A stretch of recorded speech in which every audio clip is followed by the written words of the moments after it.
for 7 years. Okay? So it all because of the help extended by our management and the cooperation given by our staff and the students, and then the help given by the scientists like Jagdishwar Rao and other scientists. So far, we have been maintaining we are always for the past 6 years. We have been inviting young scientists from the national lab who have achieved at a younger age. So far we could do that. Okay, so we wish we will continue this. It is because of the scientists like you and the scientists we have been inviting scientists from CLRI and SECRI and in many other national labs. It is all possible because of people like you who are very much eager to meet the students and share your views and encourage the students. சரி So for that, thought of inviting a scientist, we first thought of you. Stream So team that check will be பண்ணி very useful பேசுறேன் for the இல்லைன்னா students. I accept hope ஆகாது the students will also இப்ப enjoy பாருங்க this இப்ப வர talk and மாதிரி then will இருக்குது எனக்கு interact தெரியல with இப்ப you இன்னொரு வாட்டி after செக் your பண்ணுங்க presentation. Thank you, sir. So I don't want to take too much of time. Now I pass the mic to Vijay Kumar, sir. Sir, you can continue. Thank you, sir. Yeah, thank you, sir.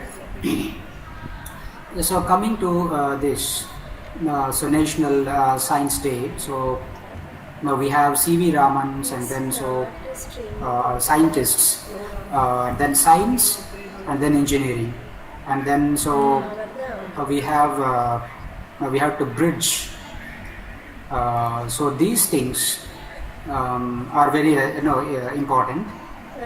And then although our students, the students who are here, so they study basic sciences in the first year of engineering.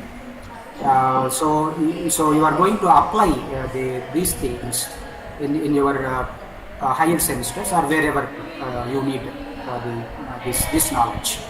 So keeping that in mind, although some of you think that why I need to study basic sciences in the first year, so I can straight away study the concepts of engineering from the beginning. But you need some foundation, so that is the reason why you are studying these basic courses, and so that is why we are celebrating this to bring the importance or to show you the importance of science in our technological world. So for that purpose, this National Science Day. Our chief guest of the day, Dr. Jagdishwar Rao, sir, to give his presentation or his views on National Science Day, and then so what he is going to give advice to the students through his presentation. So I asked him to present that, so he can share his views. I request you to present the topic, sir. Your topic for the day. I welcome, sir. Thank you. Thank you, sir. Am I audible? Yes, sir. Yes, sir. Audible. Oh, thank you. Welcome to this Science Day program. Thank you very much for inviting me for this. Will be on tomorrow, 28th February. This is 28th. 28th February. We are celebrating today. Thank you very much. And I will be briefly giving a small lecture at Science Day. I will touch upon what is the importance of National Science Day, and then Sir C.V. Raman, about him. Then we will go into the nuclear energy related in India. Then we will see the opportunities for the younger generation, like engineering students, what are the opportunities available at our center. And first of all, let me thank Dr. Vijay Kumar and Professor Chemistry Department, who has invited me for this prestigious program, and also Dr. Muralidharan sir and head of the department and Professor Physics and Science and Humanities, Department of Science and Humanities, for inviting me. And I also thank all the organizing members of WellTech and High Tech Engineering College for inviting me for delivering this talk. Thank you, one and all. So I will share my presentation. From then onwards, we will start slowly. Thank you, sir. With pleasure. I will share my screen.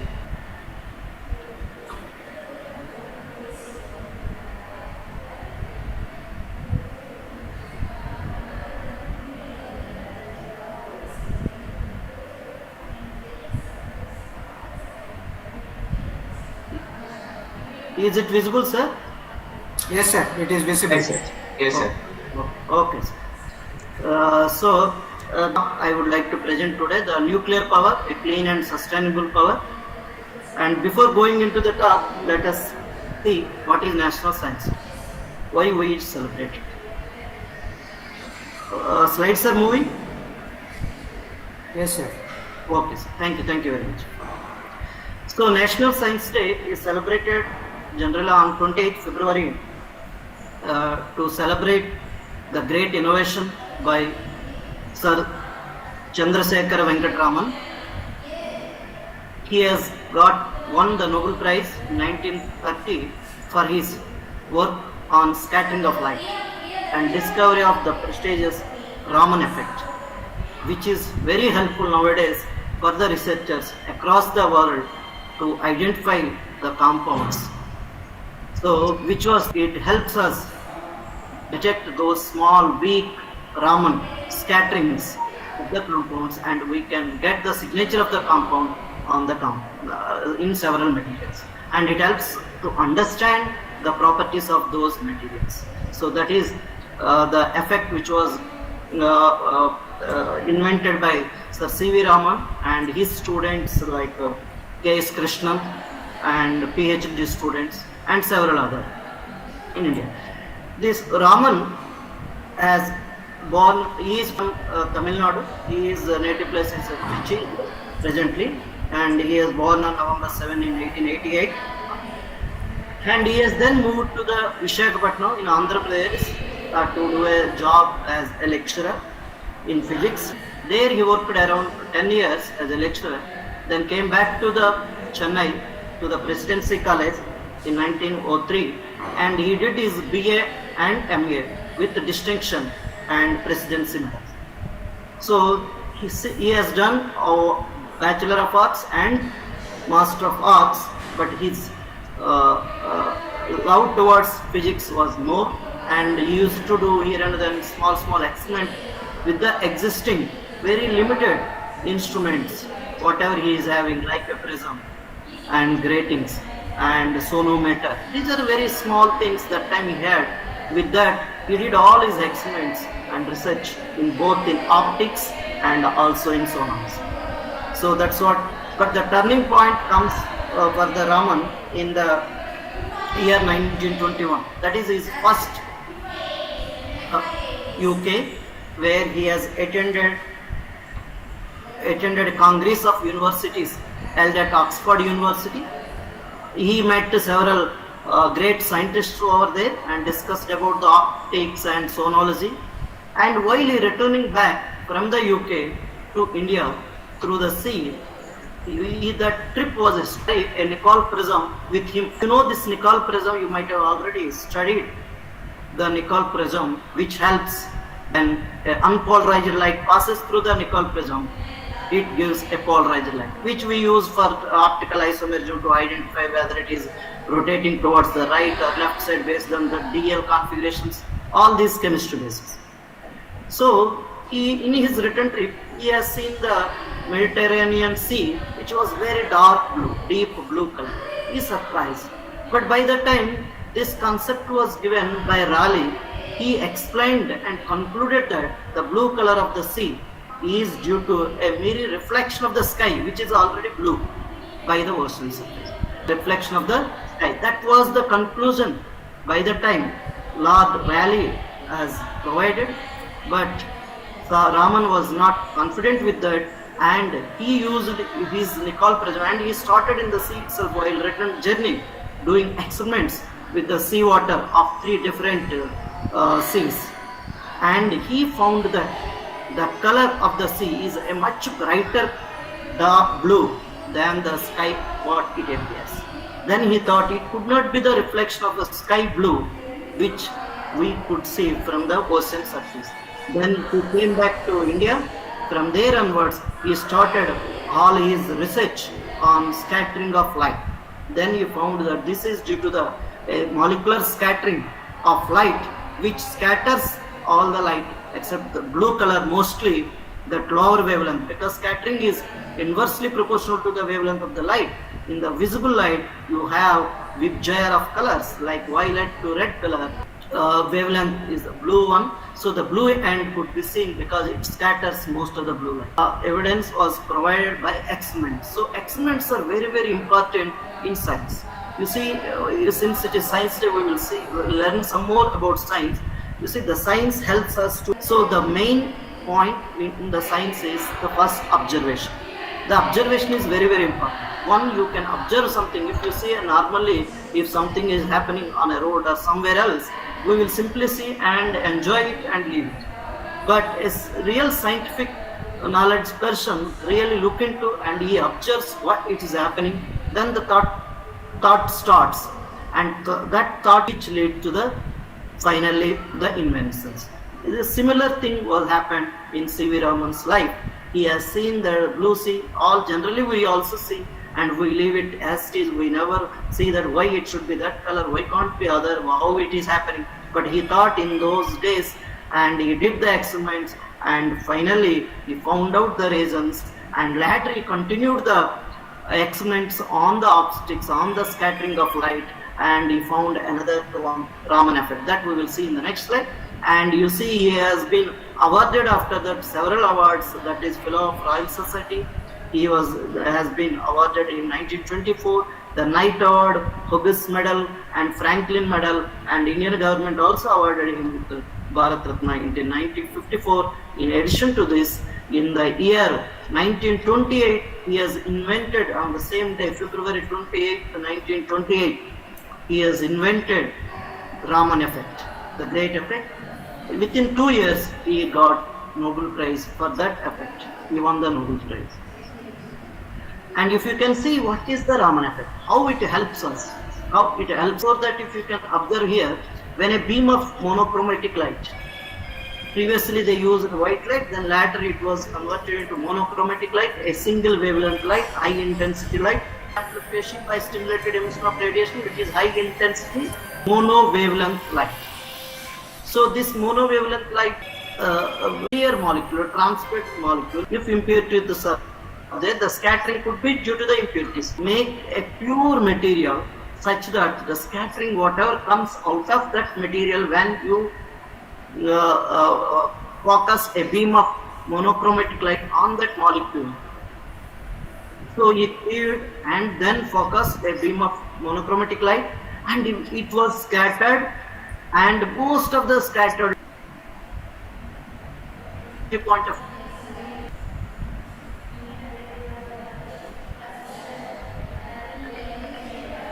in the wavelength point of view, in the wave number point of view, he used to explain what is the why the color of sky is blue. They said that time it is because of the scattering of the dust particles in the atmosphere, which scatters mostly blue light. So that's why it appears to be blue. So there is no change in intensity observed, that is scattered. But Raman was able to find out some lines which are not of Rayleigh wavelengths. They are different. They scattered with different energies. Those lines he has detected, and those are called Raman scattering lines. So they scatter, the scattering lines are having different energy than the original line. So which he thought help us to identify the molecular concepts here. So what the molecule is, how the molecule is. So that was his detection, and he qualitatively and quantitatively analyzed those molecules. And this is the way, if the really chemistry people or even engineering should know first this, because when you become goes after your bachelor degree for other degrees and higher studies or PhDs, you need to, in every field, if it is engineering or science or technology, you need to see the base roots, and you need to identify, you need to see the problems that comes that time. then you can think of these characterization tool, which is very, very helpful to identify several things, to answer several things. So here, in general, this is the infrared.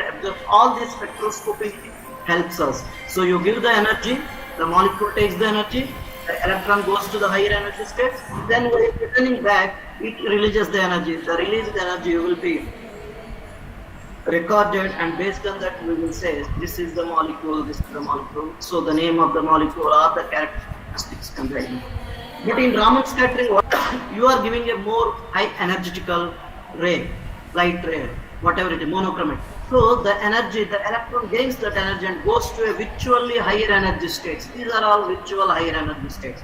I hope you could able to see on the screen the mouse cursor. So these are the virtual high energy states. When the electron goes there, it stays quite sometimes, or immediately it loses the energy as the red line shows, and it comes back to zero. That time what happened, how much energy it observed to go there, same amount of energy released out. That means the wavelength is same, the energy, frequency, everything is same. There is no change, but it is scattered, but same amount of energy. So that is called Rayleigh scattering. But in Raman case, in 10 power 9 photons, if you hit to a molecule, if out of 10 power 9 photons, 1 photon used to show this type of behavior. You see the effect is very, very weak effect. When I am hitting, you know that light is having wave and dual nature, right? Particle nature and wave nature as per quantum mechanics. You can say that light contains energy packets. Those are called photons, correct? Like a balls. When I am hitting with a ball with another molecule, what will happen? Though both will have collisions, whether it can be elastic or inelastic. So the scattering can be elastic scattering or inelastic. In elastic scattering, there is no transfer of the energy. Both the balls, when hit each other, they will not transfer any energy one to one. But if there is an energy transfer, then it is inelastic. This Rayleigh scattering is elastic scattering. There is no change of the energy. The molecule does not retain any energy which comes from the light. Is it not? Whatever energy it took, the same amount of energy it has given back. But in Raman case, out of the 10 power 9 photons, 1 photon observed says something. Instead of coming directly to the lower energy states and releasing the full amount of energy, it comes to the intermediate states. Those are called as vibrational energy states.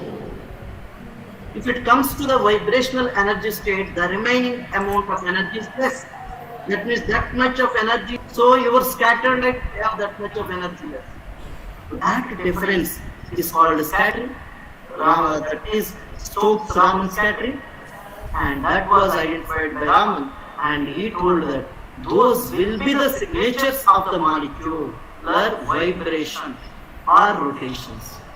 So that's why we have rotational Raman spectroscopy and vibrational, both rotational and vibrational together will have this type of effect. So in Raman effect we could able to see. You see the product of a Raman effect. This is a Raman shift, how much the wavelength is shifted. Wave number here we have shown centimeter inverse. How much wave number shifted from the incident beam. That shift of the wave numbers, you see all these, tells about the compound. This is hematite, Fe2O3, iron oxide. Most of the material oxide, because they generally form oxides, both Fe3O4 and Fe2O3, magnetite and hematite. So if I have a material I can put in the Raman spectroscopy, then immediately within few seconds we can able to get such spectrum where I can clearly identify with the libraries that it is Fe2O. So it helps us in the research to identify this. Where I am working in a corrosion science department, where we study about the corrosion of the material, how the materials are deteriorating. If you take a cycle, your cycle, when you purchase, it looks very bright. The rim of the cycle, wheel, everything. But after few days, if you leave, what will happen? It forms something called rust body. That rust is the iron oxide. So if I want to identify what type of iron oxide it is, whether it is iron oxide or Fe2O3, Fe3O5, your Raman spectroscopy would help you to identify those compounds. Not only Raman, there are other methods which also will help but Raman is one of the method. So nowadays we have laser Raman spectroscopy, and we have surface analyze Raman spectroscopy, SARS we will say. So these are the methods which, because of how these are all helped when Raman used a small instrument, and he struggled and spent lot of time to detect these small variation in the intensity, variation in the energy of those lines. But nowadays the technology advancement helped to detectors are more powerful nowadays, gratings are more powerful, lenses are more powerful. So we could able to get all these within a small period of time and within a small unit which can be kept on over the table. So the science and technology are very important in order to prove something to be working, and it will help to the common man or the scientist, whatever it is. So that's why one should not give less priority for the science.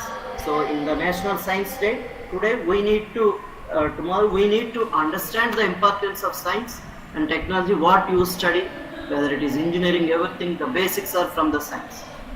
Everything we can understand, it can be related to the science. So that's why we need to better understand this.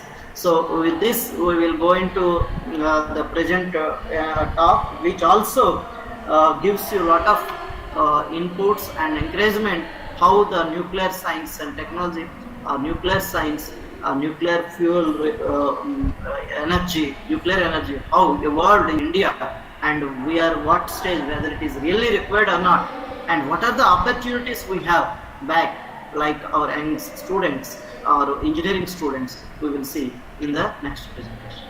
You see, I am from Indira Gandhi Center for Atomic Research, situated in Kalpakkam. You might be knowing the Mahabalipuram. It is on the East Coast Road, Chennai and Pondicherry. It is around 70 kilometers from Chennai, where we have nuclear power reactors. They produces nuclear energy, electricity. There is commercial plant called Madras Atomic Power Station, MAPS. We have 2 units of running there.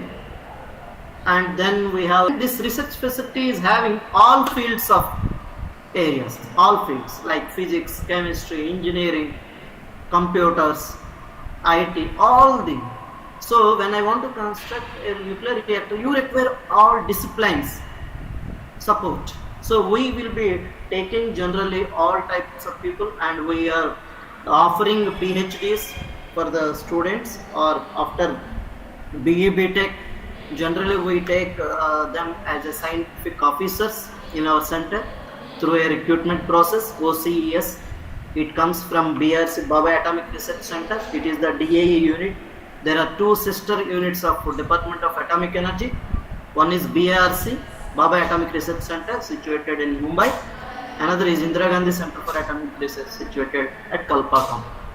So both the case, we have OCS, all disciplines they will be considered based on your scores in your bachelor degree, and also based on GATE examination, GATE score. If GATE score is not there, they will call for a test come interview. If GATE score is there, directly you can appear for the interview. Once you select, they will give a stipend for 5 years. 2 years is junior research fellow, remaining 3 years are senior research fellow, and within 5 years you can able to finish your PhD. Whatever the subject you like, all the fields are available, and the instrumentation is at par with world labs, worldwide labs. We have all different characterization techniques, very high-end characterization techniques, which all help us, like Raman spectroscopies.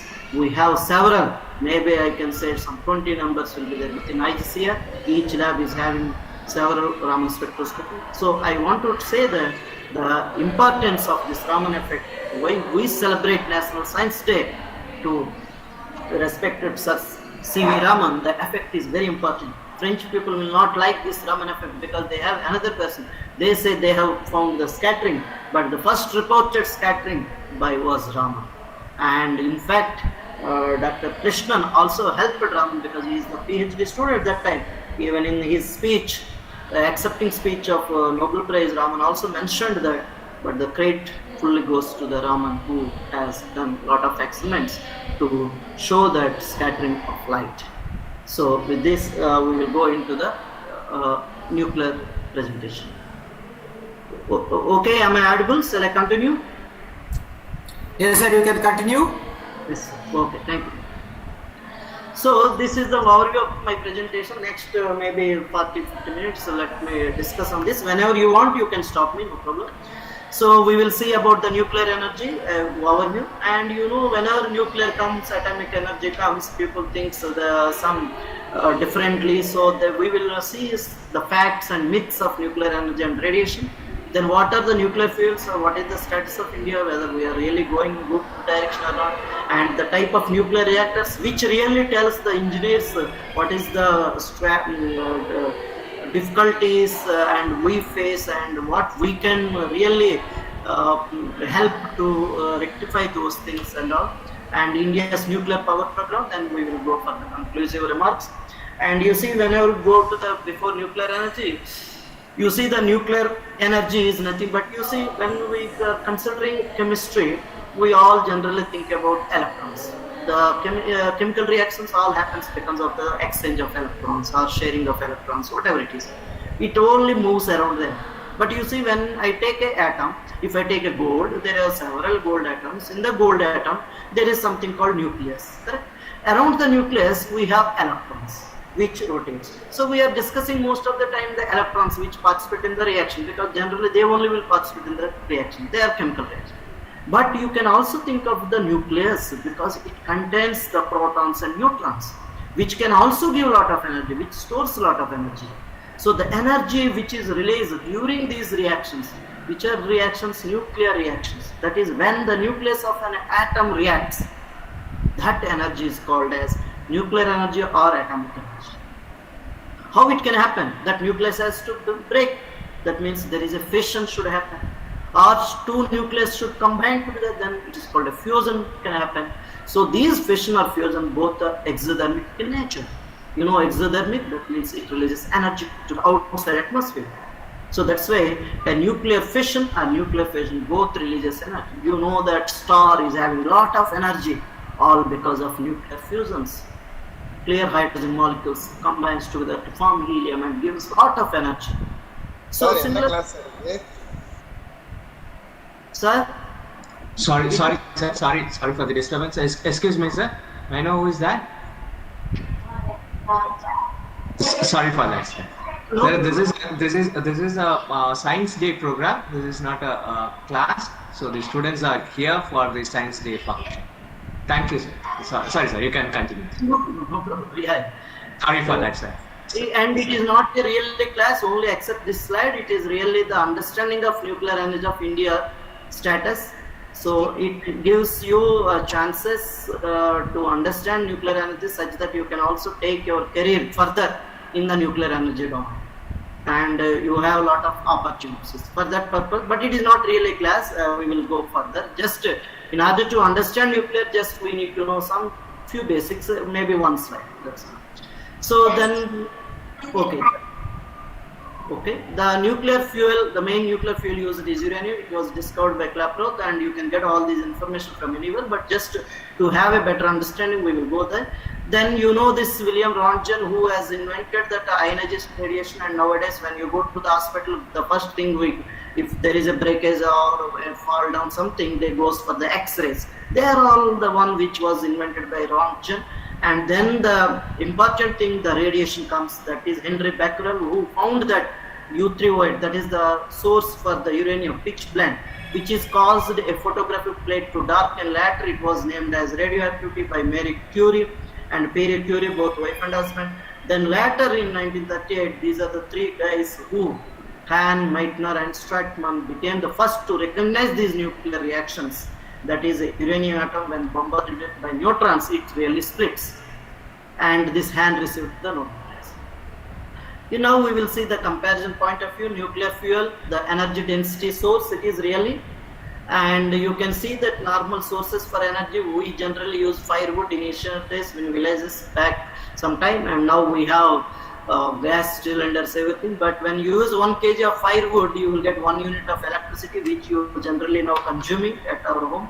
And 1 kg of coal gives about 3 units, oil 4 units, uranium you can see the natural uranium which lies in our earth crust under below us, which is around 1 kg. If I can use a natural uranium as it is existing one, you can get 50,000 units of electricity. Similarly, if I take another important nuclear fuel, plutonium, which is a man-made element in the periodic table, which also gives so much of units of electricity. So the energy density of both natural uranium and plutonium, which is from the nuclear energy, we have a lot of things. And also this National Science Day, when we discussed Sir C.V. Raman, with him Dr. K.S. Krishnan was a student. He also helped in this Raman Effect Foundation, and he is also have a lot of in DAE, Department of Atomic Energy, and we have a fellowship called Dr. K.S. Krishnan Fellowship, and which is offered for the PhD guys to join in the department through the K.S. Krishnan Fellow for about a year. Then they will be observed as scientific officer in this center. So which also has some link. So conventional fuels releases the percentage of energy per fuel mass is very, very less, but if you can take nuclear, they have 1,000 times higher than what they consume. So you can see here the pictures are better to represent the concept. So you can see the pictures where I put a lot of pool of coals here. Same, they produce a 700 tons of coal is required to produce 1 million units of electricity. But naturally, you require just 2 bundles. Here the uranium are in the cylindrical shape. The 2 bundles around 25 kilos, 27 kilos. So that's why if you want to operate a plant of 1000 megawatt, it requires 1 truckload, that is 30 tons of enriched uranium, just to run for 4 to 5 years. So let us understand what we are doing. You know that our mankind has started evolving from a stone age to the bronze age, then iron age, we say, presently in the case. But present age is called as space age. We have seen already recently NASA sent its rover to the Mars. So every country want to explore the space. So each one is trying to go to the space. So the age can be called as space age. Even in this space age, we are still utilizing or harnessing the energy which is from the fossils. We are using coal, we are using petroleum, diesel, oil, all these are the fossil fuels. How long they can be there? Once you are digging the earth and taking out all these coal or petroleum products, with time they will be empty. So we generally use fossil fuels, but we not gone beyond this.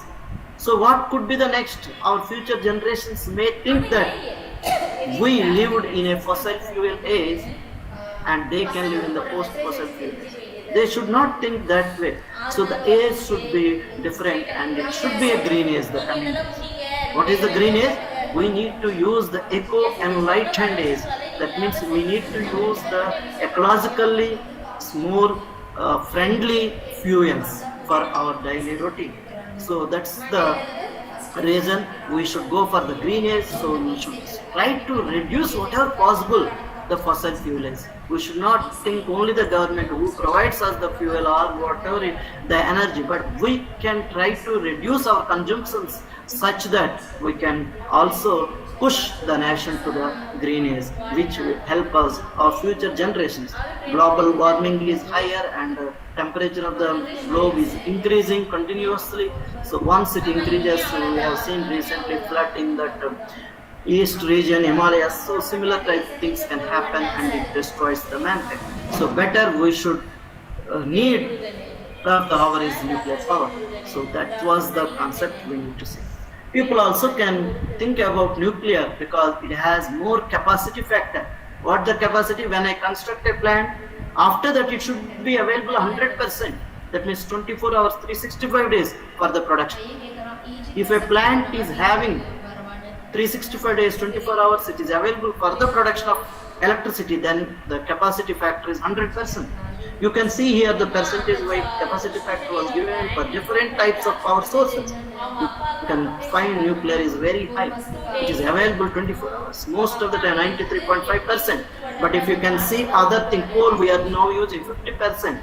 The plant is available for 50%. That means for 365 days, half of the days, it is available for the production of. So that's why the capacity factor of nuclear is very high. So, and the science behind nuclear power is very simple and well understood. Nothing. It is nuclear. When the nucleus hit with the neutron, the nuclear will dissociates and fission occurs and gives the energy. It is our thinking, our technology that we should utilize to take that heat and use in a proper to run the turbines.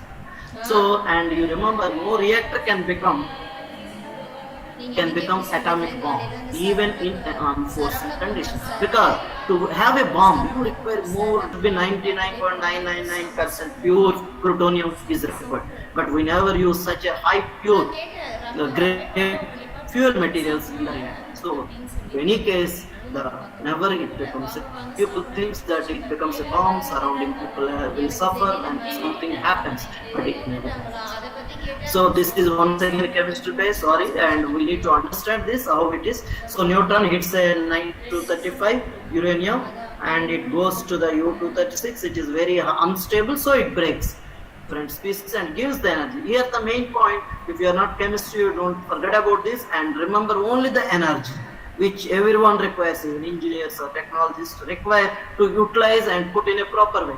So this is the energy. Each fission, you see the first step it gave 200 million electron volt.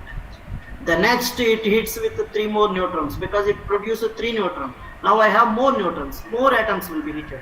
Once again they will give. So its structure, it's go in reaction. And each time you are getting 200, 200, 200 and it becomes a huge energy within a short period of time. Then you get that much of energy, you use that energy to convert your water into steam, then steam can be powered, turbines can be rotated, then turbine will go to generator, it generates the power. But you see that not all the fuels which are existing in our earth crust are useful in the nuclear reactor. So uranium-235 which are available in earth crust can't be used as it is. Even thorium is, we have huge resources of thorium. All the beaches, Kerala beach and full of thorium. But you can't use directly in the reactor because they are not fissile. They cannot undergo the fission reaction. But they can be converted into the fissile materials like this series reactions. So chemistry people can really go through this, how they can be converted. You can take it. Conversion can be happen in a reactor. So that's why uranium-238 be converted into plutonium-239 and thorium-232 can be converted into uranium-233, such that these two fuels are available more and they are fissile, they can give more energy. And this is the type of nuclear fuel. You have a small button cylindrical shape and it will be loaded in this type of cylinder and all the cylinders will be kept together and they will be kept inside the nuclear reactor. So this is the way the nuclear, these are the 3 fissile materials undergoes fission. Uranium-233, isotopes, 92U-233, 92U-235 and plutonium-239. So these are the one which is available. We will see the nuclear fuel cycle, how the nuclear energy is starting, how it comes. You see, when I have a coal-based power plant, thermal power plant, we need to see which starts from mining. You take the coal from the mine, then goes to the reactor and produces it. Similarly, you go for the mining and take the uranium and goes to the milling, process it, then convert it, conversion, then enrichment. All these processes together happen. Then fuel, it should be made into fuel form, then goes to the nuclear power plant, gives the electricity. Once it goes to the nuclear power plant, whatever rest can be thrown as a waste. That was done by other states, other countries like US. They don't use the once used fuel, they simply store it. Because they have this mining, that is, mines are more, they have more fuel in the earth crust. They just take it and use it for electricity, then they throw it. But India doesn't have that much resources. So we need to use this fuel once again, because the fuel which goes into a reactor, only 1 to 3% will be used for generation of electricity. Remaining 97% is the fuel existing, is available. But we can't throw that. That's why we need to take it back, that 97%, by spent fuel storage first, then reprocessing. Once you reprocess the fuel, lot of fuel you gets back. That can be once again goes to the fuel fabrication, goes to the power plant. So this is a closed loop. This is a closed loop of nuclear fuel cycle. It happens. You see, these are the mines. I have showed some of the uranium mines, and where the mines, they will go to underground sometimes or open ground, cast different types of mine. They takes the uranium and goes to the milling, and they form the yellow cake, uranium diurnate or U3O8 it can be. So okay, in the uranium milling process, then it goes to the conversion and enrichment plant. You see, uranium 235, natural uranium, I told already, it is uranium 238 isotope. This 238 is not fission, it will not undergo fission. Then what we need to have, you need to have only U235. In the natural uranium, the uranium 235% is very less, 0.7%. So in order to increase the percentage, it is called enrichment. This is a gaseous process. You can see the plant where the very important. So engineers are important, technology important to even construct, because chemistry can give only the process parameters, how it can be done. But technology people can only simplify it. Engineers can only simplify it. With less energy spent, how much more production we should get. So that's why it is a multi-area area where we should, all the people from different domains of engineers can be. So you have a conversion. Conversion, why the conversion? Because it is a solid U3O8. You need to convert into gaseous form, UF6, uranium hexafluoride. There, gaseous form, you go for a centrifugal separation of U235 based separation, because it is lighter, it can be separated when you are rotating in a centrifuge. So then that U235 will be high, it is called enrichment. So both together here, once the enrichment done, sufficient amount, then it goes for the fuel fabrication. You see, these are the small pellets, all pellets, they are arranged in a cylindrical long form, then they will put into the fuel fabrication. Once it finished, they will come like this. You see the small picture here, hexagonal shape, they go into the reactor. In the center you have a pool like this, inside you will be having this. You put the fuel pins and start the reactor and get out your power, whatever required power. After 1 year or 6 months, the fuel will be replaced and takes out the fuel, and new fuel will be kept. So little. So then once the fuel comes out, it is very hot and very highly radioactive. Heat is very high. So we need to cool that. So you will be stored in a spent fuel storage, very long wells in which water or other things will be kept, and even open storage like this will be stored safely up to reduce the radiation. After that, it goes for the reprocess, where you will be processing once again the fuel and takes the useful products from that. That will go to the once again. So once it's done, the remaining waste, that is called waste, nuclear waste. People worries about the nuclear waste, but it will be safely kept underneath geological repositories. They go into the deep and make tunnels like this, and inside they make a construction like this, and where they will be canister wise, they will store the nuclear fuel, which will have very less radiation and will not leach out into the atmosphere, not into the waters which surrounds it. So that is the way it will be done. So to understand the type of nuclear reactors, we have different types of thermal nuclear reactors and fast nuclear. For a chemistry people or engineering people, what is thermal and fast? To understand, thermal means the energy of the neutron is less, and fast where the neutron energy is higher. So the 1 million electron volts, more than that, the energy containing neutron is fast neutron, which if it hits, you will get a fast neutrons and you will be having more fission, more energy. Required also should have more enriched, that is U235. Content should be very high, 15 to 20%. Generally you will be using 3 to 5%. But here you see you should have 15 to 20%. So the form, what form I am using that? Uranium oxide form. The fuel will be in the oxide form. Nowadays we are planning to have metal based fuel, metallic based fuel, and those reactors under research is going on at Indira Gandhi Center for Atomic Research, and these are other things you may not be interested much, but you require graphite and deuterium oxide, heavy water and normal water, which takes the heat. You see, now in this particular picture we will just understand how the nuclear reactor works. You can see this is the old reactors, pressurized water reactors, BWRs, pressurized water reactors, where the pressure will be created in this. Hello? So in this reactor vessel, this is the reactor vessel, pressure vessel, where the fuel control rods are from the down, bottom side is you have a fuel, surrounding is full of water. What is the use of water? You see, when the reaction happens, there is a lot of heat gives. The heat will be consumed by the water. Water will be heated, the heat water will come over here through this.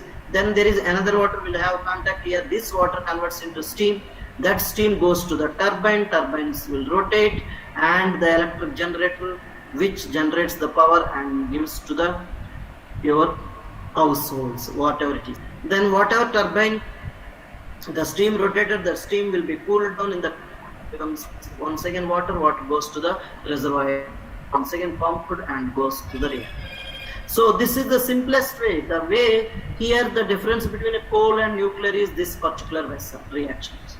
Coal, you will be burning the coal directly, hot air to heat the water once again and become the steam. From here onwards, the steps are same. So this is the way the pressurized reactors are built. So the pressure will be developed here, more pressure. So there is a pressure tank, because the water inside should not get vaporized here, and the temperature should be maintained. So if you pressurize here, the water temperature can't be raised beyond certain point. Clear? So that's why these are pressurized water reactors. You see, the next type is boiling water reactor. These Russian based reactors are boiling water reactor. We have BWRs in India, and here also the control rods are from the bottom. The control rods are the one which helps to control the reaction, because the fission is uncontrollable and it is a chain reaction. In order to reduce the fission, because you need to remove the energy continuously. Clear? So if you are not able to remove, then you need to control by using a control rods. So these are the control rods, they will be inserting, then the power will be reduced, because the heat input reduces, the nuclear reaction reduces, because the control rods consume the neutrons which required for the nuclear fission. So this is boiling water reaction, like we boil water in a vessel. So you just boil the water in this vessel, and there a lot of steam comes, steam will be taken out, and similar process, turbine and electric generator goes to the reactor. So this is a boiling water reactors. And these are the pressurized water reactors. Remember, in India having lot of PHWs. All the commercial power plants are pressurized water reactors. These are Calandria type tubes, pressurized tubes. You see, these are the tubes. Here the heating fuel rods are in horizontal place, kept in horizontal. Around that your water will, that is heavy water, flows around this. This water will be heated up, and that water comes and have a contact with normal water. Then that water will be boiled. Once again the same steam generates, the steam goes outside. So this is the way, the once again this is full of water. You see, the normal water comes here, hot water here, hot water gives the heat to the normal water, water boils and steam goes, remaining water goes. So this is the way the reactor happen. Most of the reactors in India are PHWRs, and 2 to 3% of the total consumption of Indian power is produced from nuclear. So for now, and DA, Department of Atomic Energy, trying to increase the composition of this nuclear power. So we want to reduce the other fossil fuel based, where you have a lot of greenhouse gases production, and it spoil the atmosphere. So in order to reduce that, you better go for nuclear, where there is no much waste which will be let into the atmosphere. And these are the new technology where IGCAR works a lot. Here the technology or difficulties involves. So a lot of young engineers and scientists works to develop the technology. So here you have a lot of chances to prove yourselves as a young engineer students. You can think of this, and after you're finishing your engineers, you can really have, if you get a chance, join the Department of Atomic Energy. You have a lot of technological requirements and that based on that you can work together and you can also contribute to the development of the nation. So these are sodium cooled liquid metal reactors. You see the concept once again here. Water is not there, only you have sodium. Sodium is solid at room temperature, remember, and it is liquid at little higher temperature. And it is highly hygroscopic. The metals we need to understand, whether you are engineering or technology, the basic chemistry, the chemicals, what we read from our 10th class level, these are alkali metal, correct? Sodium is the first group element, alkali metal, and it is highly hygroscopic, catches fire easily, and you might have seen in your laboratories of your +1 or +2 where you can easily cut this metal with your small knife, such a soft metal. So this metal will be used here to take the heat from the reactor. That is sodium cooled reactor. That's what, instead of water now we are using. So you see the struggles, what you need have a sodium, the density is higher than water. So you need to have a pump which pumps the sodium into the reactor. So the pumps will stay all the long, like 60 years of the life of this reactor inside the sodium. You can't take it out. There should not be any repair. So there lies the importance of science and technology, how you can develop such very high good pumps which never require service in their lifetime. Because if you want to do service also, accessibility is very tough because this area becomes radioactive now. It is under the sodium, this color full of sodium. It is under the sodium into the reactor core, from where the sodium which are went here, this is the reactor core where the reaction happens. Heat gives to the sodium gets heated up, the heat sodium comes here, then another sodium comes into the loop. So the hot heat when once again transferred to this, that goes to the once again steam generator where you have water here inside is the water, this one the steam from the here sodium, the heat goes to the water gets steam goes to turbine, once again similar way. So the technology everywhere you have different difficulties.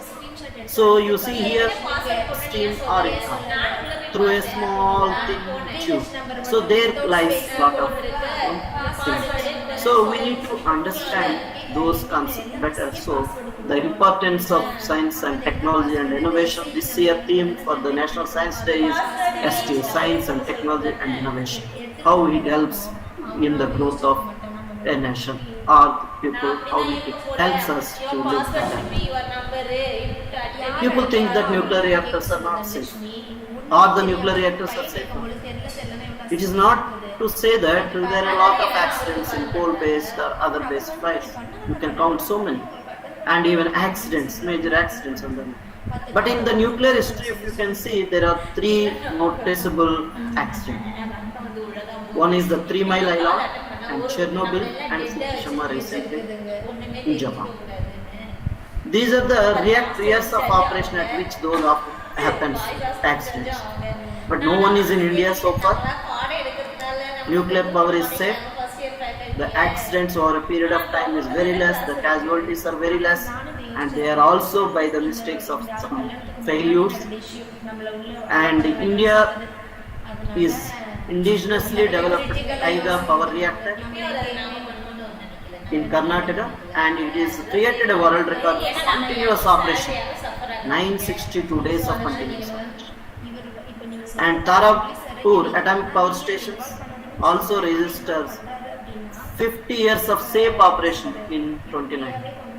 So there is no accidents in nuclear much so far. Is radiation is safe? People think nuclear is a radiation point. Radiation is very dangerous. We are all now watching this webinar through your mobile phones or laptops, computers, all emits radiation. And several of us traveled air travels. When you are going high altitudes from the earth crust, the radiation amount is higher and higher. We are receiving more radiation. At the same time, the place where we now sitting or residing, they all give radiation. The stones, the concrete, the marble, the brick, the sand, granite, everything you can see here, everyone will be having natural radioactive elements in them. They all give radiation. Generally nowadays, even a small clinic medical hospital will have a X-rays. For each and everything, if you hurt a little, the first thing the doctor asks you to get an X-ray. The X-rays gives lot of radiation. So the radiation occurs naturally. It comes from different sources. It is within our body even. We have a lot of elements like potassium, calcium. In that some parts are radioactive elements. They all continuously gives radiation to us. So radiation is not much dangerous. When you are exposed more than the receivable, then it is dangerous. Anything is dangerous. If you take a tablet once, it is good. It will kill your disease, whatever it is. It reduces the disease. But if you take the tablet 2 or 3, then it is dangerous to us. You might have heard the sleeping tablets which kills even the people if they take more dose. So anything, you need to use the recommended. So that's a world average of effective dose from background natural radiation. Everyone get this 2.4 millisievert per year. If you can see many areas of the world, such as Kerala in India and some places in China and Brazil, their background radiation itself is higher. It is not that they have a nuclear reactors near to that, nothing. Even the background radiation which comes from the earth crust itself higher, because 12.5 millisievert, which is more than the world average. That is 12.5 millisievert. But people are living there. People are going for the beaches. Is it not? Because that is not much dangerous. Levels are very high even. So all the building materials, as I told, they all use the radiation. Every day, whatever using nowadays, you see cancer treatments goes on nuclear medicine. All these X-rays, PET scans, everything gives you much radiation than a nuclear power reactor. You can even understand in this particular picture. Wherever you see these symbols, they are causing for radiation. And you can see the standard radiation dose from clearance level is 10 microsievert, very, very less. But your X-ray, each time if you get, it gives a 50 microsievert. It is more than a year standard radiation dose for the clearance, is it not? So everyone gets this much. In a year, if you can think 1 or 2 times you will be going hospital. Or even if you are not going hospital, it is very good. And you will get from the natural radiation itself, the food we eat. So that's why the global average is 2.4 millisievert, that is 2400 microsievert. This is global average. But what we accept in a nuclear power reactors is very, very, very less. So light water reactors around the actual we maintain is less than 50 microsievert per year. But global, whatever you are receiving is still higher. So some places the radiation is still higher. You can see here CT scan. If you can go, it is going 6,900 meters. So it is not that much radiation. You can see these pictures, looks funny, some are. These are high natural background place in Guadalajara, Brazil. Many people visit this beach and take the sand bath. They immerse into the sand. They feel warm. And the question to the people asked in this photo, how do you feel in the sand?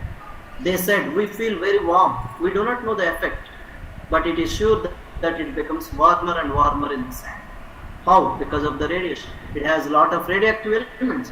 We found something different from other places.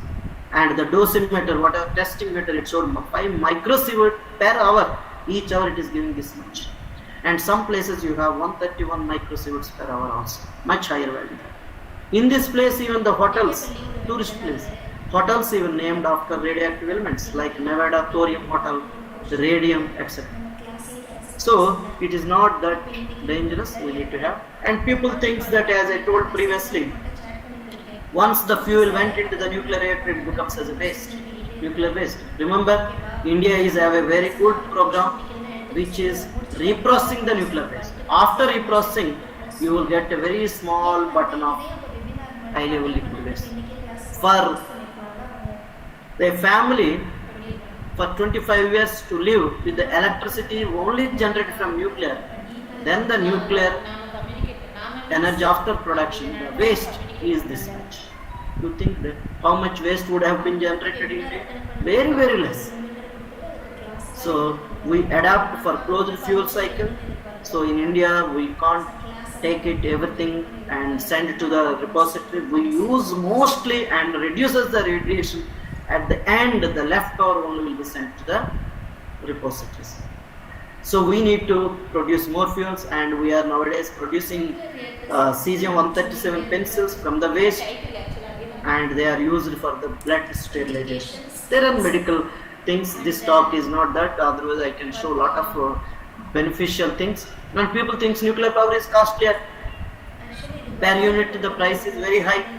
You can see here this particular one, the tariff of sale of power from various atomic power stations, which was decided by NPCA for this particular period. If you can see, all is 2.28 rupees, least is 1.99.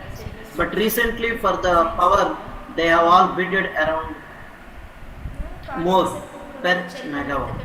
So 3.26 rupees per unit. But nuclear power, if you can see, all are very, very less. Even for 95 paisa, Tarapur unit 1 and 2 sold the electricity to the general power center.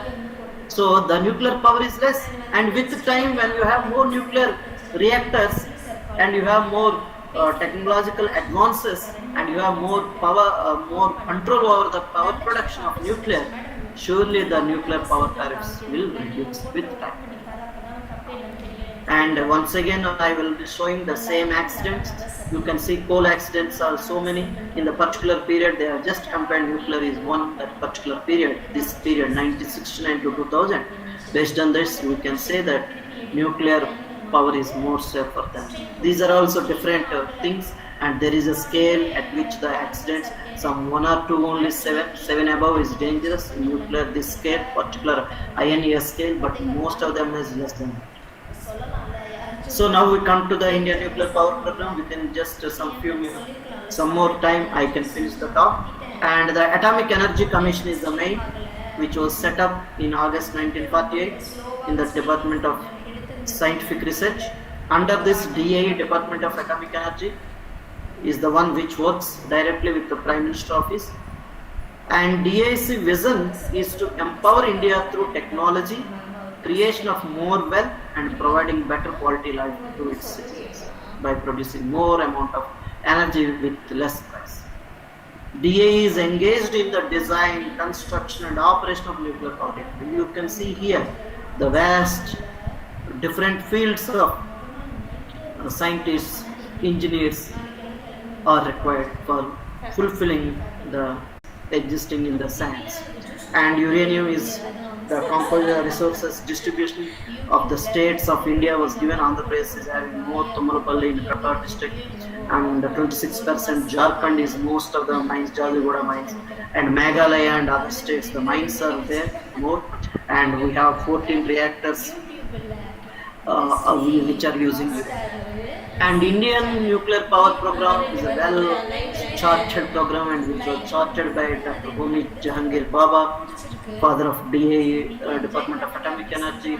He has planned based on the resources available in India. So the resources what we have is thorium more and uranium is less. So he is put into a 3-stage power program. Stage 1, you first have the full control and get experience with using your existing naturally. So these are the PHWRs. Right now we have 17 PHWRs in India. All uses natural and produces electricity. From that you take the whatever depleted uranium, because some uranium is used, remaining depleted uranium, then you add plutonium. Plutonium will be produced in the reactors. When I put the U-238 around here, that produces the plutonium. So these plutonium and that goes to the second stage reactors. That is called fast breeder test reactor. I want to also mention to the students and the college administration or people that you can also visit these nuclear power plants. ISICA allows a plant visits.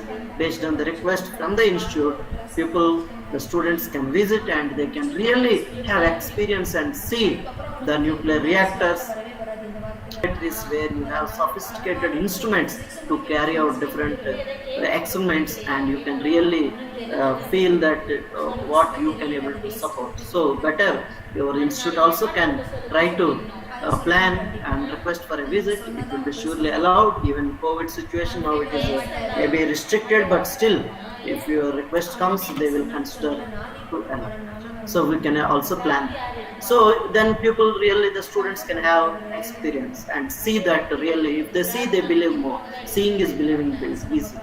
So these are the plutonium fueled fast breeder reactors. You see, the IGCAR visiting is very, very important because the 3-stage reactors are existing in IGCAR. This is the unique for this Kalpakkam plant. In India, we have 3 different power plants, and all the 3 are existing in IGCAR. So the stage 2, you are utilizing more plutonium, and now you are introducing thorium as a blanket. You see, in winter we cover blanket ourselves. Similarly, here also the reactor center fuel will be covered by a blanket of thorium. Once the thorium is covered, what will happen? The neutrons which are escapes from the fission goes and hits the thorium, converts the thorium into uranium-233, which is once again fissile, which can be used in the 3rd stage of reactor. India is right now in the 2nd stage, where we have now 1 fast breeder test reactor which worked for more than 25 years, and we gained more experience over here, and we are going for another reactor to construct based on this. India's nuclear energy status, if you can compare total 22 reactors, operable reactors right now we have in India. Nuclear share of generation is 3.2%. Total electricity we have only 3.2% right now generating, but still we thought to improve further and increase further by constructing more. The construction takes more time, that is the main disadvantage, but still we can solve by different innovative ideas from the young generations. And reactors under construction are 7 more reactors are under construction. And recently Department of Atomic Energy announced 24 new nuclear power plants, and the capacity will be increased a lot, and in future we will be doing better. So the world nuclear power reactors was given total around 442 reactors are there in the worldwide. And total nuclear power, it takes around 10% of the world electricity production. So France is having mostly 70% of its energies from the nuclear. India's nuclear energy status, if you can say, as I told, it is the fast breeder test reactor. Another reactor 500 megawatt electrical is under construction, and it is within few years it may be connected to the power grid, and power will be produced from this one. And this is the 2nd stage reactors. So then you come to at the end some few more slides about nuclear fuel reprocessing. India is the only country mostly involved in nuclear reprocessing, and we all generated the process fully in India, indigenously developed. Generally they go for open cycle. Once you use the fuel, throw the fuel, put it in the geological repositories. That's what done by other countries, because they have more fuel in their geological area. But India does not have much fuel, so why prefer for closed fuel cycle? So that is U-238 and Pu-239 will be separated.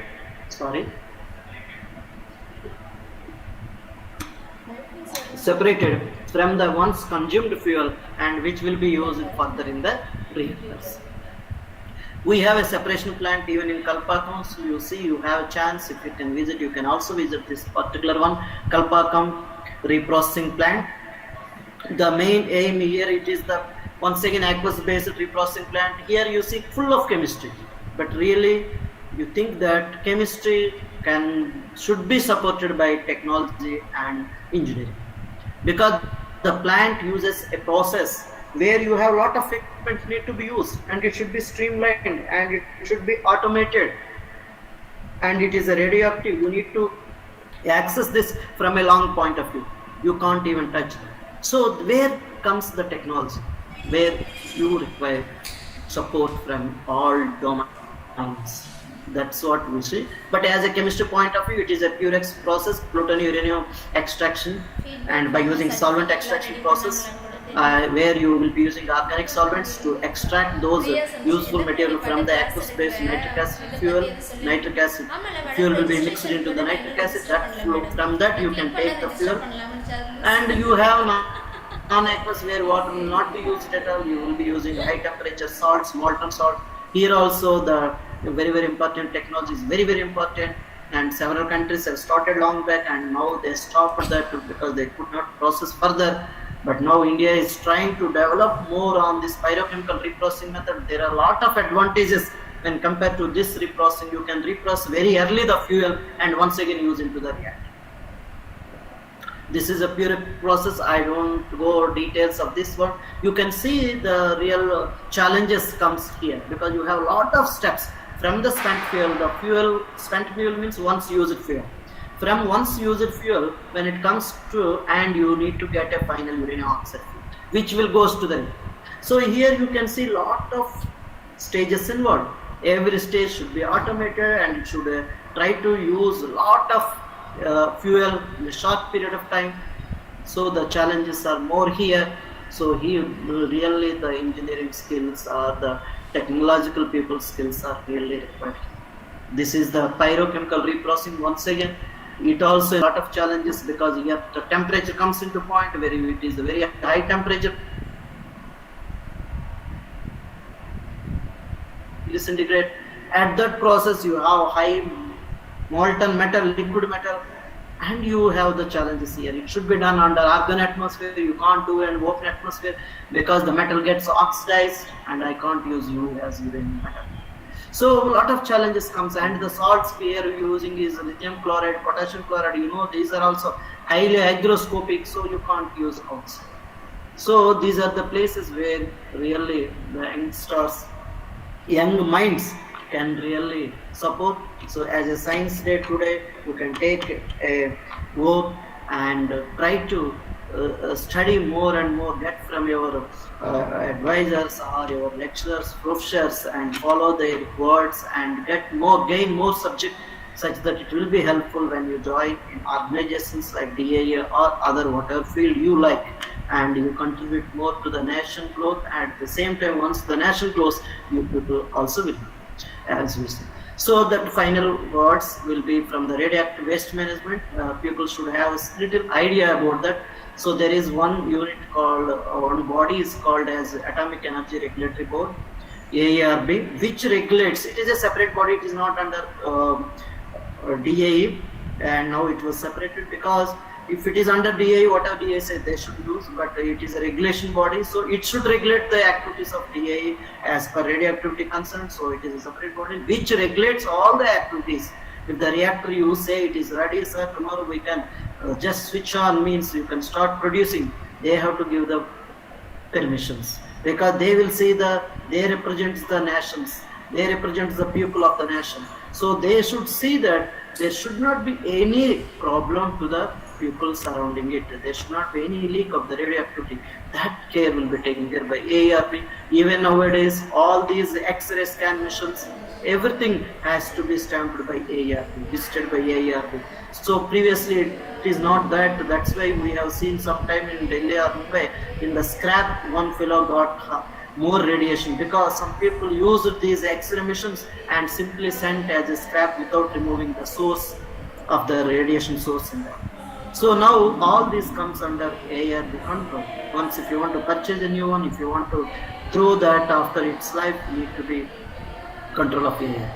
So the general philosophy for radioactive waste management will be this. You see, we never like to delay anything. Whenever you want to study, you have to study immediately and go for the exam, whatever. But here in radioactive waste, if you want to process today, you stop that. You delay it. What is the advantage of delay? If you are delaying, what will happen? The radioactivity will be reduced. Correct? It disintegrates faster. So delay and decay, that is the short-lived radiation. All short-lived, life is very less. They all decay. If you live 1 year, it is less. Then you have concentrate. Instead of having a huge liquid, you evaporate and make it very small. Concentrate, contain activity in a small, whatever practicable way. And then if I have this much and it is having more radiation, then dilute it and reduce the radiation and disperse. So then you can send into the low level radioactive waste, which is authorizable limits from the area. Remember, at the end, no power is costlier than no power. Without power, very difficult to even. Everyone uses power for each and every job. Day and night we are using the tube lights, fans, ACs, even our laptops, which are now is powered. Correct. So power is very very important. So that's why if you don't have power, if you have a power which is even costlier, also it's better to have it. But remember, as I told, nuclear power prices tend to reduce with time. 3 rupees, less than 3 rupees.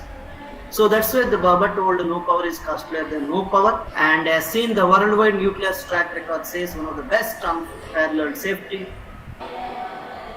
And if we can overcome our misconception about nuclear energy, we can push the civilization into a green age instead of post fossil fuels, as we discussed. Thank you all for this opportunity.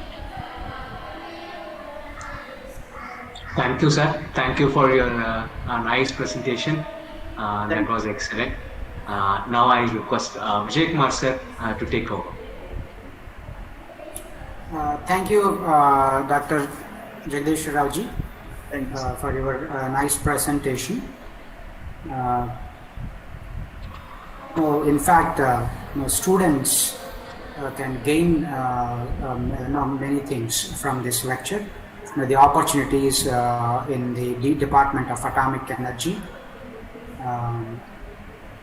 in general, and then so there are many disciplines where you have plenty of opportunities.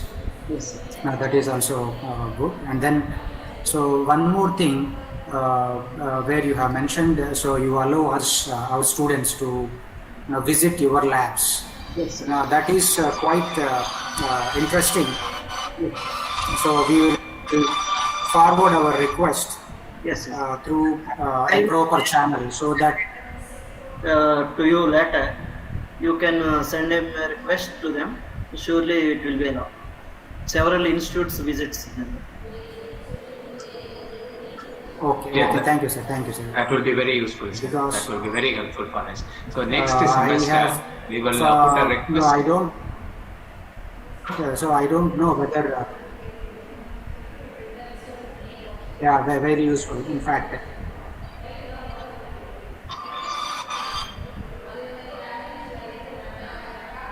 we are going to use that. Since we are going autonomous from next June onwards.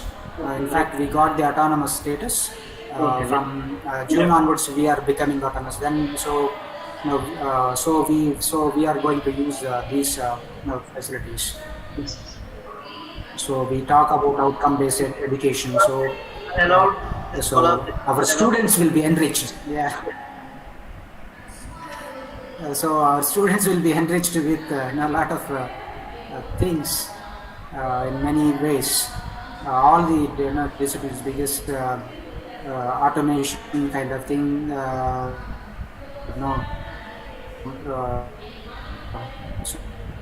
So unmanned place.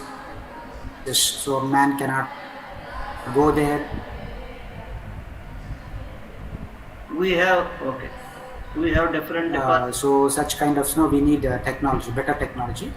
We also use that, and then so now so I'll ask our faculty member. Yeah, if you have any questions now, just we'll ask some one or two student. Can you interact with our chief guest? If you have any questions, unmute your mic and then you can ask, or you can type your question in the chat box as well, in case if you are not able to ask.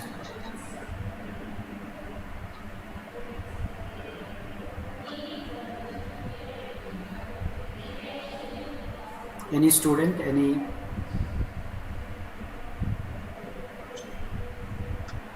I think no one is. So I got a question. I am Professor Mohan. I got a Yes, sir. question. Yeah, yes sir, yes sir. Very Sir. happy. Sir, I would like to ask one question, sir.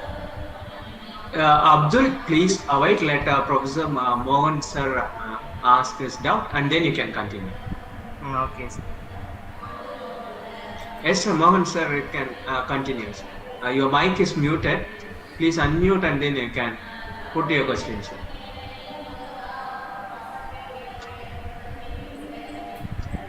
See, that Coding Colon project, I don't know how well it is working.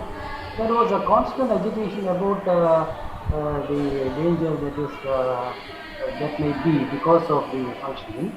I want to just have a slight elaboration on that Kudankulam project, nuclear project. I want Dr. Jagdishwar Rao to explain something on this, please. Yes, sir. As I told in the nuclear, India is gained lot of experience, and we have indigenous power plants. All the PHWRs initially it was supported by Russian, but now everything was construction, everything was taken care by India. It comes to the Kudankulam, there are different types of BVR type power plants and support from the Russians. And as the plant considers, there is a misconception around the people, not only here, even in Andhra Pradesh, near to my place in Srikakulam. There are 3 more plants that are coming. There are also a lot of hesitation that to be addressed by the nuclear scientists, but it will be really, as you've seen from my presentations, there are not much accidents, or we have a lot of knowledge and experience over a period of time. So there will not be any difficulty or any adverse effect in future can happen in the power plant. Even we are staying near to the nuclear power plant, our distance is around 10 kilometers, but we work near to the power plant. It is within 500 meters or inside even we works. So we have a lot of restrictions, and here general air monitoring, area monitoring, health monitoring, everything will be done generally. Even up to the collector level, the information will be given. If even emergency drills will be done, if in emergency what the people surrounding us need to do, if it happens, because these are all will be done. So I don't think there is no point of worrying about much about the nuclear energy as a person. If it is from political point of view, we are not the right person to answer. So we will leave it that. But as per a scientist, I can say that there is not. We can assure the people of the nation that there should not be any adverse effect. So far, we have showed the track record. So far in India, we don't have even a one small accident which can be reported from the nuclear power plants. Thank you, sir. I think, yeah, it's people's misconception that nuclear is dangerous. So we as educationalists and scientists, so we should go to the people and tell them the safeness and the advantage of nuclear power plants, why we need nuclear power plants. And now I think Abdul, if you are there, you can put your... Yes, sir. Yes, Yeah. sir. Actually, it's a similar question, sir. What if we don't know what is going to happen, sir? That's what I was about to ask. What if we don't know if it is about to happen? If we, even though we have installed fail safes and everything, if we don't realize, even if a small mistake happens, it could lead to big consequences in case of a nuclear reactor. So, Okay, let me tell. Not only nuclear reactor, from anything, even from our personal point of view, if something happens, we should learn from that. So far, India was doing the same. In worldwide, as I showed, there are several things here and there. There are, even in Japan, we have Fukushima accident. After that, we have increased the safetiness around our nuclear power plants based on that particular incidents. How the things are happened, why it went wrong way. Even in any case, not only here, even in India, even abroad, wherever it happens. So we will be learning the things and we are improving our safety things. It is not that, and we should compare every time whether our safety things are much better than whatever happened so far. So that way we should improve. And at this point, I also encourage all the engineers or who are the youngsters who can also try to see that why this happened, how we can able to even provide better solutions for that. It is welcome, and the department will surely take those inputs from the people, and it will improve further the safety of nuclear reactors, in turn the safety of the people of the nation. So it is not that if we doesn't know what will happen. As a student, if you know about the nuclear energy, how it is important, then you can teach your neighbors or your teacher or your family members, they will teach some more, such that in a society you will get more learning about the nuclear positiveness, such that more people can accept the nuclear energy in the nation. Okay, Thank sir. you. Thank you. Thank you. Thank you, sir. Thank you. Thank you.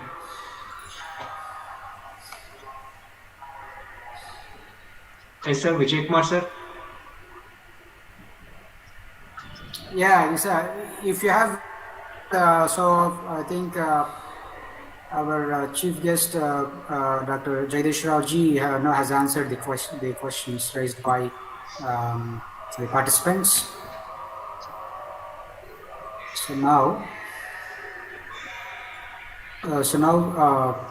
now we'll propose vote of thanks.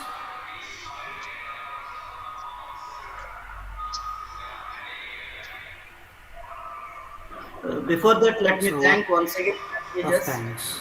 Professor Vijay Kumar and Professor Muralidharan sir for Thank you. inviting a chance to speak on the occasion of National Science Day. I hope the students who are having, if any doubts and if they want to view presentation by email, they can contact, or through the professors you can also have contact. And we will see, and there are a lot of opportunities after BE BTech, they directly can join as scientific officers, they can apply. All disciplines is accepted here because we have different disciplines, even robotics, automation, everything is existing in Department of Atomic Energy.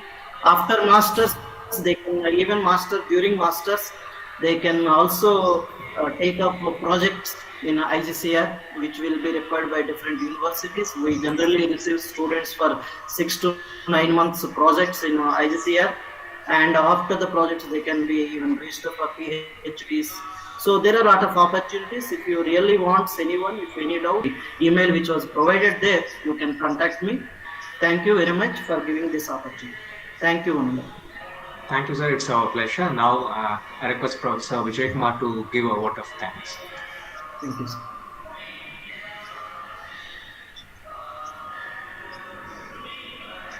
Sir, Vijay Kumar, sir.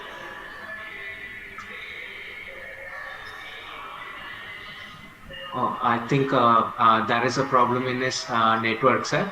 So I take this opportunity to thank you, sir, for your such a nice presentation and giving our students the knowledge about nuclear energy and then the safetiness, how prepared we are on nuclear energy, and also for giving information that we could visit help with your support. We will surely take our students, and that will be very useful for the students also. Thank you, sir.